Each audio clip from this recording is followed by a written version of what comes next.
Hey, how's it going everybody? It's me, your boy. And guess what? This video made me really angry. It's a return to Munroe Bergdorf, and she's back. Somehow, despite being fired when we last saw her for racist comments from L'Oreal. Yeah, she's probably the only POC I've seen, at least a famous one, even though I'd only really heard of her because of that, to be fired for racist comments. But now she's back. And she's back in possibly the worst platform anybody could possibly give her, and that is the BBC. Or to put it more succinctly, this week, the programme that's on every Thursday night or Friday morning after question time. So the audience is probably not that big, but loads of people tune in to watch this week. So it's not too shabby, is it? Let's just put it like this, people, before we get into the video. Munroe Bergdorf is somebody who constantly complains about how racist the UK is, yet she says something racist, gets fired from her job, and now all of a sudden is an activist and somehow has become a wanted host and interviewee for shows on UK television. And now she's been given the prime host, the BBC, to unleash her racist views upon us all. Yeah, so let's get into this, shall we?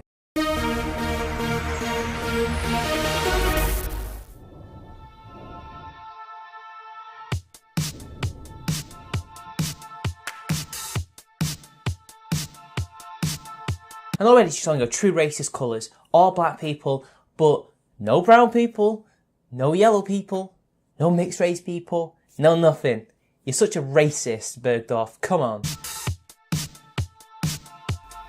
What kind of country is modern Britain? No doubt it's a country that likes to think of itself as inclusive. Every time you go and apply for a job, I mean, you're currently without a job, you must know that quite a lot of these companies say, we are looking for BME people. We prioritise these people. We have a programme to include more of these people into our jobs, into our companies. Yeah, we're trying our best to include those types of people, to make it feel more welcoming towards them, especially after the last 30, 40 years. But hey, whatever, I guess we think we're inclusive, but really we're not, because you are the arbiter of all things to do with Britain and race relations, right? But that depends where you're standing. Are we really gonna go relativist on this? Really? To me, as a transgender mixed race person, we live in a deeply racist society. Well, I'm a cis-het mixed race person, and I've got to tell you this. Our country is not deeply racist, although I must say we seem to have a big issue dealing with racism towards whites. And this is why you've made this video, to be racist towards whites, haven't you? And what is it with these mixed race people? I keep seeing this constantly. It's on the alt-right and on the far left. I keep seeing this. Mixed race people becoming the most racist cunts imaginable. It's a fascinating phenomenon. They hate themselves so much that they have to turn towards these race realists on both sides for whatever reason. It's something I'm going to have to make a video on eventually. I need to do research on this. The government's race audit for England identified discrimination against people of colour in many of our institutions, ranging from the police to the justice system to schools. Does this surprise you? Well, it's funny she says that actually, because that audit did not mention anything about discrimination. All it did was show hard data on what was going on in the country, what the makeup of the country is, what the makeup of the workforce is, what the makeup of the people in prison are. It doesn't actually explain how it is, it just shows what it is. But what is interesting is, I have a few things that you guys should see, and you might have seen this on my Twitter, but for those of you who didn't, let's just delve into this quickly, shall we? And it says here, although for some reason this is included in language, but let's just read the whole paragraph out for context reasons, and there'll be more stuff about this later on in the audit. And it says here, in England, adults from a Bangladeshi and Pakistani background, primarily those in the older age groups, were the most likely not to speak English well or at all. Among adults aged 16 to 24 in these ethnic groups, almost all of them could speak English, regardless of ability to speak English, and 1 in every 13 people in England and Wales aged 3 and over had a main language other than English. Polish was the most common language after English, with 1% of the population reporting it as their main language. Despite the variation between ethnic groups and their ability to speak English and the main languages spoken, A substantial majority of adults in white, Asian, black and mixed ethnic groups, pretty much the most dominant ethnic groups in our country, I'll have you know, felt a sense of belonging to Britain. The majority of people in each ethnic group also felt a sense of belonging to their local neighbourhood. This was similar across ethnic groups and manifested in a range of positive civic behaviours and attitudes. More than 3/4 of people from each ethnic group felt that their local area is a place where people from different backgrounds get on well together. Black people reported the lowest levels, and people from an Asian background reported very high levels. However, black people, together with white people and people in the other group, were the most likely to participate in some regular form of volunteering. Black people felt appreciably more able to influence decisions that affect their local area, such as contacting their counsellor, than white people. So, very interesting in how we live in such a divided, racist society that people feel a sense of belonging not only in their neighbourhoods, which is probably the most important British institution after the family, but their country as a whole. And even though black people do score the lowest, it's still a very high number of adults that feel a sense of belonging with their fellow Brits. Isn't that interesting? But it gets even more interesting. Asian adults were most likely to feel that their local area is a place where people from different backgrounds get on well together, with 85% agreeing. On the other hand, black adults were least likely to feel their local area is a place where people from different backgrounds get on well together, with just 77% agreeing. And in addition, a substantial majority of adults across all ethnic groups felt they belonged to Britain. Around 85% of white and Asian adults, and around 80% of adults on black or mixed race backgrounds felt that they belonged to Britain, although the proportion of adults from other ethnic backgrounds who felt this was lower at 68%. Isn't that very interesting? So racist that these people still feel a sense of belonging and also a sense of pride and loyalty to their neighbourhoods. Now, yes, some of these neighbourhoods will be majority Asian or majority black or majority white, but there are some neighbourhoods, the neighbourhood that I originally come from, Old Trafford, that are melting pots where loads of different people live in these areas and they get along. Even though the statistics for black people are the lowest, it's still a vast majority of the population. They outnumber you. And now she's right in saying that the numbers for certain ethnic groups are lower in comparison to white people in certain things. And if you saw Count Dankula's video, you will know. White people also score quite low. It only shows the raw data. But anyway, people, let's move on. It's old news to me and almost a bad joke to identify it now. Yes, it really is becoming such an old joke to point out to you guys that Britain really isn't as racist as you guys like to point out, at least to minorities. In fact, when the majority of the country disagrees with you, you have to wonder, are you just deluded? Or do you have an agenda? Are you trying to make people hate each other? Because this is what it seems like to me. I mean, this whole audit completely destroys your argument. It is not something you should be attempting to quote in any way whatsoever.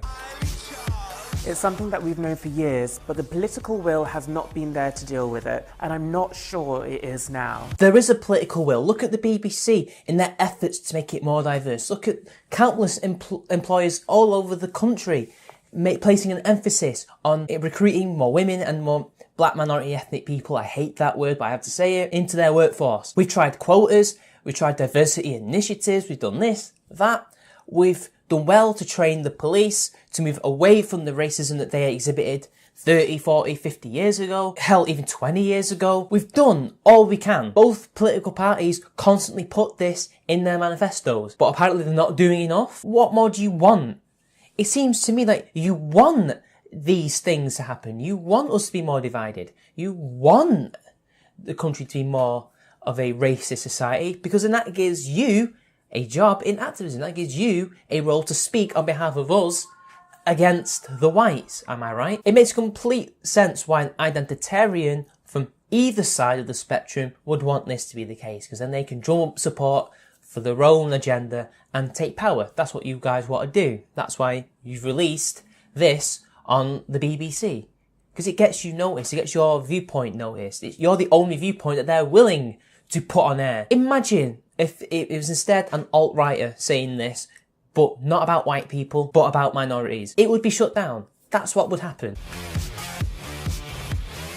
Why should we expect anything else from a country that's built its success on the enslavement of non-white people? Oh yeah, completely ignoring the fact that Irish and English and Scots and Welsh people were also enslaved or were indentured servants during colonialism. Also, quite conveniently, you ignore the fact that it was the British Empire that actually outlawed slavery. The Royal Navy basically became the police of the seas and seized and captured loads of slave ships and set these people free and became very militant about it. They became passionate about it. In fact, the whole anti-slavery movement was basically born in our country. And in fact, in England during the 1700s, if a slave happened to walk on our soil, if he'd escaped from his ship, he was deemed free by English law. And in fact, if we're going to go even further than that, for whatever unknown reason, William the Conqueror outlawed the holding and trading of slaves in England. It's a little bit of a lie to say that we were entirely built up by enslaving non-whites. By the early 19th century, we basically stopped doing that.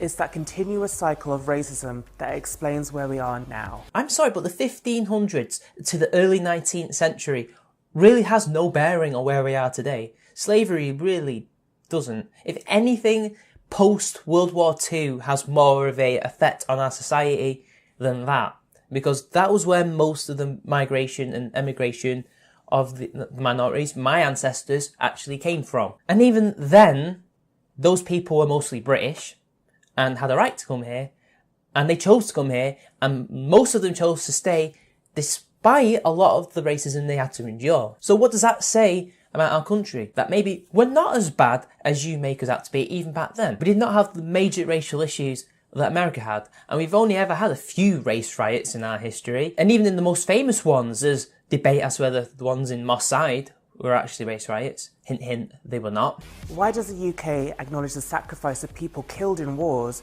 but not the spilled blood of black people? I'm sorry, but whenever Remembrance Day happens, you do realise that they say British and Commonwealth forces.